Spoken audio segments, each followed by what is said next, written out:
Hello, my dear students. Welcome you all into this class, today's class. आज की class में हम पढ़ेंगे valence shell electron pair repulsion theory. इसको हम शॉर्ट में बोलते हैं VSEPR theory. This is a very important theory to determine the shape or geometry of a molecule. तो क्योंकि हमें मालूम है लेविस का जो कंसेप्ट आया था, the Lewis concept was not able to explain the shapes of molecules.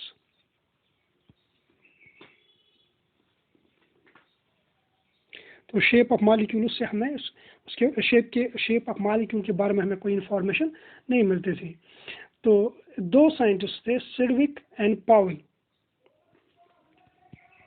Sidgwick, ये डब्ल्यू है, सिडविक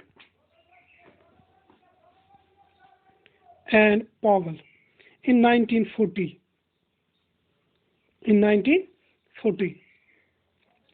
तो in 1940 they proposed a theory. उन्होंने एक theory the. They proposed a theory in 1940, and this theory is based on the repulsive interactions. Repulsive interactions between. This theory is based on the repulsive interactions between the electron pairs of the valence shell. Between the electron pairs of valence shell. क्योंकि valence shell हमें पता है valence shell क्या है. Valence shell is the last shell of a molecule. यानी एक molecule होगा या एक एटम होगा, उसका जो लास्ट शेल होगा उसी को हम बोलते हैं वैलेंस शेल. इसमें जो इलेक्ट्रॉन पेयर्स होंगे they repel each other and those repulsions determine the shape और ज्योमेट्री ऑफ अ मॉलिक्यूल. एक मॉलिक्यूल की ज्योमेट्री या शेप का ही लीजिए, हम आगे देखेंगे ये क्या चीज़ें होती हैं, वो हम डिटरमाइन कर लेते हैं. And these are actually determined by these valence shell electron pairs. उनमें रिपल, क्योंकि electrons are negatively charged, they repel each other. आगे चल के this theory was then further developed by two scientists. एक का नाम था गिलेस्पी,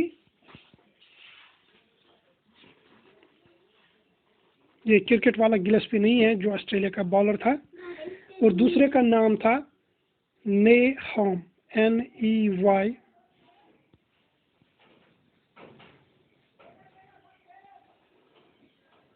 नेहॉम. एक का नाम था गिलेस्पी और दूसरे का नाम क्या था, नेहॉम. तो what is the theory about, पहले अपने दिमाग में हम ये क्लियर कर लेंगे. ये थ्योरी एक ऐसी, इसका कंसेप्ट क्या है, what does it actually convey, what does it actually derive. एक मॉलिक्यूल के बारे में हम इस थ्योरी से क्या इंफॉर्मेशन कर लेते हैं. Simply this gives us the shape of molecule. The VSEPR theory was given to determine the shape of molecules. बस इतना इसमें याद रखना है. अब ये शेप ऑफ मॉलिक्यूल कैसे हम डिटरमाइन करते हैं, एक लॉजिकल है, एक चीज़ है जो हम आगे आगे सीखेंगे कैसे we come to the shape of the molecule. We will first write the postulates of this molecule. Postulates of the theory. इस थ्योरी के जो postulates हैं, नंबर 1 लिख लीजिए. Postulates of the theory, number 1. Shape of molecule depends upon the number of valence shell electron pairs. You write down. Shape जो है molecule की, ये किस पर डिपेंड करती है. Shape of the molecule depends upon the number of valence shell VS electron pairs EP. ठीक है, electron pairs VS EP valence shell electron pairs determine करते हैं एक मॉलिक्यूल की शेप. अब ये इलेक्ट्रॉन पेयर्स जो हैं, these could be bonding electron pairs as well as non-bonding electron pairs. non-bonding electron pairs जिनको हम क्या बोलते हैं, lone pairs भी बोलते हैं. ठीक है, दूसरा पॉइंट लिख लीजिए. these electron pairs repel each other. क्योंकि जाहिर सी बात है पॉजिटिव चार्ज होगा, दो positive charge will repel each other, two negative charges will also repel each other. Positive and negative will only attract each other. So these electron pairs, valence shell electron pairs, repel each other. Next, an important point. These electron pairs occupy such positions in space. These electron pairs occupy such positions in space. Space में ये कौन सी positions लेते हैं? Such positions. These take such positions in space so as to minimize the repulsion. So as to minimize the repulsion. बस ये एक man इसमें एक उसूल है कि इलेक्ट्रॉन पेयर्स एक दूसरे स्पेस में इस तरह से एडजस्ट हो जाएंगे ताकि उनमें मिनिमम रिपल्शन हो। फॉर एग्जांपल हमारे पास कोई एटम है ए, इस पे 2 इलेक्ट्रॉन पेयर्स हैं। ये 2 इलेक्ट्रॉन पेयर्स इस तरह भी हो सकते हैं, ये एक पेयर हो गया और ये दूसरा पेयर हो गया, ठीक है। ये इस तरह भी हो सकते हैं। These 2 electron pairs will make a 90 degree angle with each other. यहाँ पे ये 90 डिग्री का बना सकते हैं, यहाँ पे शायद ये 40 का ही है। और इनके पास एक और सूरत है कि वो 180 के एंगल पे एक दूसरे से दूर चले जाएंगे, ये एंगल बनेगा 180। तो this is the position in which the electron pairs are far away from each other. So these electron pairs will adopt this situation in this position. This will not adopt this one, this will not adopt this one. Reason तो simple है, क्यों? क्योंकि ये यहाँ पे एक दूसरे बहुत ज़्यादा दूर है। That means repulsion will be minimum. Hope you understand it. उसके बाद आप नेक्स्ट पॉइंट देखेंगे जो मल्टीपल बॉन्ड्स होते हैं। जब हम ज्योमेट्री और शेप आगे आगे देखेंगे मॉलिक्यूल्स के, multiple bonds are taken as single bonds. Multiple bonds जो होते हैं इनको क्या assume करते हैं? Single bonds. इससे कोई ज़्यादा फर्क नहीं पड़ेगा, कि आप आगे देखेंगे। Next point and important point is that the repulsive interactions जो इलेक्ट्रॉन पेयर्स के बीच में होती हैं वो सेम नहीं होती हैं। कुछ के बीच में ज़्यादा रिपल्शन होती है और कुछ के बीच में कम रिपल्शन होती है। Repulsive forces या interactions are not same. They are in the order.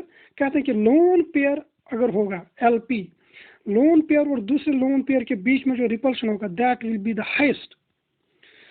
Then अगर एक लोन पेयर का रिपल्शन और उसका रिपल्शन इंटरेक्शन होता है किसके साथ? BP बॉन्डिंग पेयर के साथ, and this will be greater than bonding pair repulsion. ठीक है, यानी हमारे पास फॉर एग्जांपल लोन पेयर और बॉन्ड पेयर में मालूम है क्या है? ये ए एटम है, अगर इसके पास यहाँ पे ये इलेक्ट्रॉन है जो बॉन्डिंग में हिस्सा नहीं लिए हुए हैं, दिस इज लोन पेयर। और दूसरा ये हो सकता है बी के साथ बॉन्ड है, इसमें जो 2 इलेक्ट्रॉन्स है, दिस इज बॉन्डिंग पेयर। ये समझ लेना चाहिए, this is bonding pair and this is lone pair. तो 2 लोन पेयर्स के बीच में सबसे ज्यादा रिपल्शन होता है कंपेयर टू अगर लोन पेयर और बॉन्ड पेयर होगा उसमें उससे रिपल्शन कम होगा, और बॉन्ड पेयर के बीच में रिपल्शन सबसे कम होता है। इसका रीज़न ये दिया जाता है क्योंकि लोन पेयर जो है lone pair is localized at 1 atom. यहाँ पे देखिए लोन पेयर एक एटम पे लोकलाइज होती है। उसके बरअक्स में आप देखेंगे bonding pair is delocalized between 2 atoms. तो जब एक चार्ज डिलोकलाइज होती है वो थोड़ा सा स्टेबल होती है। स्टेबल होने का मतलब रिपल्शंस कम हो जाते हैं, लेकिन यहाँ पे ये बिल्कुल फिक्स्ड है एक एटम पे, so it is very unstable. यहाँ पे रिपल्शंस बहुत ज़्यादा होंगी। आगे बढ़ेंगे, क्योंकि लोन पेयर्स जो हैं, लोन पेयर के बीच में बहुत ज़्यादा रिपल्शन होता है। तो अगर आपसे पूछा जाएगा नेक्स्ट पॉइंट में लोन पेयर्स ज़्यादा जगह घेरेंगे कि बॉन्डिंग पेयर्स, तो चूंकि लोन पेयर्स में सबसे ज़्यादा रिपल्शन होता है, यानी वो रिपल्शन करते एक दूसरे को धकेलते एक बड़ा सा क्लाउड बनाएंगे, electron cloud.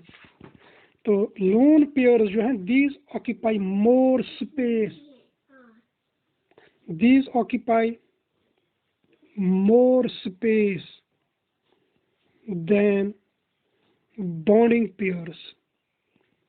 These occupy more space than bonding pairs. कौन? Lone pairs जो होते हैं these occupy more space than bonding pairs. ये हो गई इस थ्योरी के पोस्टुलेट्स। इनमें से कुछ पोस्टुलेट्स इंपॉर्टेंट है। नंबर 1 ये है कि ये इस तरह की स्पेस ऑक्यूपाई करेंगे लोन पेयर, ये इलेक्ट्रॉन पेयर्स, चाहे बॉन्डिंग पेयर हो चाहे लोन पेयर हो, ताकि उनमें सबसे ज़्यादा स्पेस रहे, यानी पोजीशन में वो एक दूसरे से बिल्कुल बहुत दूर भागने की कोशिश करेंगे। फिर मैंने एक एग्जांपल से यहाँ पे समझाया था 180 डिग्री का। तो दूसरा यह है कि लोन पेयर रिपल्शन सबसे ज़्यादा होगा, उसके बराबर लोन पेयर और बॉन्डिंग पेयर, यानी यहाँ पे कोई लोन पेयर है और यहाँ पे एक बॉन्डिंग पेयर है, इसके और इसके बीच में जो रिपल्शन होगा वो थोड़ा सा कम होगा। किससे? अगर यहाँ पे दूसरा लोन पेयर होगा इनके बीच में, compare to this one. So this, उसके बाद नेक्स्ट आगे बढ़ेंगे। Lone pairs occupy more space. इसका रीज़न सिंपल है, क्योंकि लोन पेयर्स के बीच में सबसे ज़्यादा रिपल्शन होता है, क्योंकि जब रिपल्शन ज़्यादा होता है दैट मीन्स इससे क्या होगा कि वो स्पेस भी ज़्यादा ऑक्यूपाई करेगा। So these are the postulates of this VSEPR theory. Next we will take up the shapes of molecules, the geometry of molecules, that's very important. कल के क्लास में इंशाल्लाह, do attend that class. So tomorrow we will take up this shapes of different molecules, different types of molecules. Till then.